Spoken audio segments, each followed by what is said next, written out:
ಮೊಳಕಾಲ್ಮೂರು ಪಟ್ಟಣದಲ್ಲಿ ದಕ್ಷಿಣ ಕಾಶಿ ಎಂದೇ ಪ್ರಸಿದ್ಧವಾಗಿರುವ ಶ್ರೀ ನುಂಕಮಲೆ ಜಾತ್ರೆಯು ಭಾನುವಾರದಿಂದ ಬುಧವಾರದವರೆಗೂ ಅದ್ಧೂರಿಯಾಗಿ ನಡೆಯಲಿದೆ. ಪಟ್ಟಣ ಸೇರಿದಂತೆ ತಾಲೂಕಿನ 33 ಹಳ್ಳಿಗಳ ಆರಾಧ್ಯ ದೈವ ಶ್ರೀ ನುಂಕಮಲೆ ಸಿದ್ದೇಶ್ವರ ಜಾತ್ರೆಗೆ ಕಳೆದ ಕೆಲ ದಿನಗಳಿಂದ ಸಿದ್ಧತೆ ಮಾಡಿಕೊಂಡು ಈ ದಿನ ಭಾನುವಾರ ದೇವರನ್ನು ಪಟ್ಟಣಕ್ಕೆ ಡೊಳ್ಳು ವಾದ್ಯಗಳೊಂದಿಗೆ ಬರಮಾಡಿಕೊಂಡರು.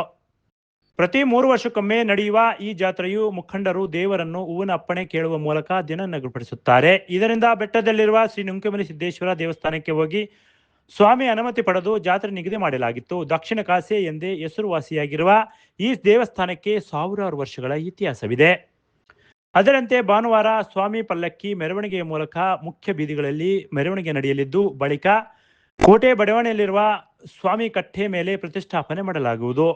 ಇದರ ಜೊತೆಯಲ್ಲಿ ನಿರಂತರವಾಗಿ ಅನ್ನ ಸಂತರ್ಪಣೆ ನಡೆಯಲಿದೆ. ಸೋಮವಾರ ಮತ್ತು ಮಂಗಳವಾರ ಧಾರ್ಮಿಕ ಕಾರ್ಯಕ್ರಮಗಳು ನಡೆಯಲಿದ್ದು, ಬೀದಿ ನಾಟಕ ಪ್ರದರ್ಶನ, ಯಕ್ಷಗಾನ ಪ್ರದರ್ಶನ, ಸಾಮಾಜಿಕ ಪೌರಾಣಿಕ ನಾಟಕಗಳು ಪ್ರದರ್ಶನ, ಕೋಲಾಟ, ಇನ್ನೂ ಅನೇಕ ಕಾರ್ಯಕ್ರಮಗಳು ಹಮ್ಮಿಕೊಳ್ಳಲಾಗಿದೆ.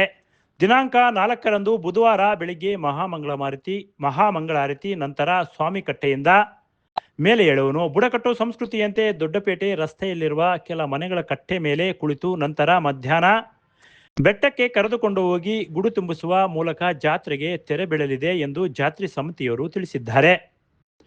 ಒಟ್ಟಿನಲ್ಲಿ ಮೊಳಕಾಲ್ಮೂರು ಪಟ್ಟಣ ಮದವಣಗೆತ್ತಿಯಂತೆ ಸಿಂಗಾರಗೊಂಡಿದ್ದು, ಅಭಿಮಾನಿಗಳು ನೂರಾರು ಫ್ಲೆಕ್ಸ್ಗಳನ್ನು ಹಾಕಿ ಜಾತ್ರೆಗೆ ಸ್ವಾಗತ ಕೋರುತ್ತಿರುವುದು ಎಲ್ಲರ ಗಮನ ಸೆಳೆದಿದೆ. ಬರುವ ಭಕ್ತರಿಗೆ ಎಲ್ಲ ಮೂಲ ಸೌಕರ್ಯಗಳ ವ್ಯವಸ್ಥೆ ಮಾಡಲಾಗಿದೆ ಎಂದು ಪಟ್ಟಣ ಪಂಚಾಯಿತಿ ಅಧಿಕಾರಿಗಳು ತಿಳಿಸಿದ್ದಾರೆ.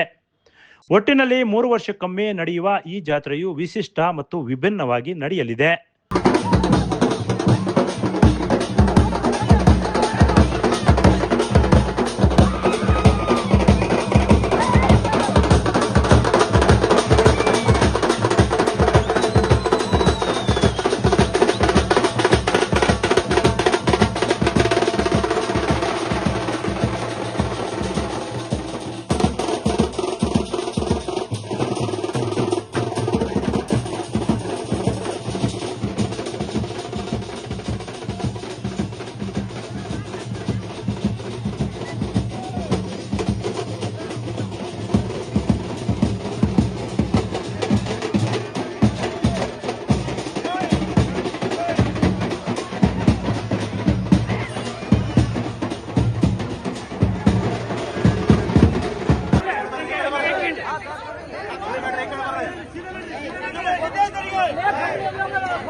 Bureau Report, PM Gangadhar, Bharat Vaibhav News, Moಳಕಾಲ್ಮೂರು. Thanks for watching. Read, discuss and debate with editor Dr. Yan Prashant Rao. Wanted reporters in print, digital and visual media for Bharat Vaibhav Daily Newspaper, BV News 5 Channel and BV Fast Web News from all the talukas of Karnataka, Goa and Maharashtra. If interested, send your resume to 9019229369.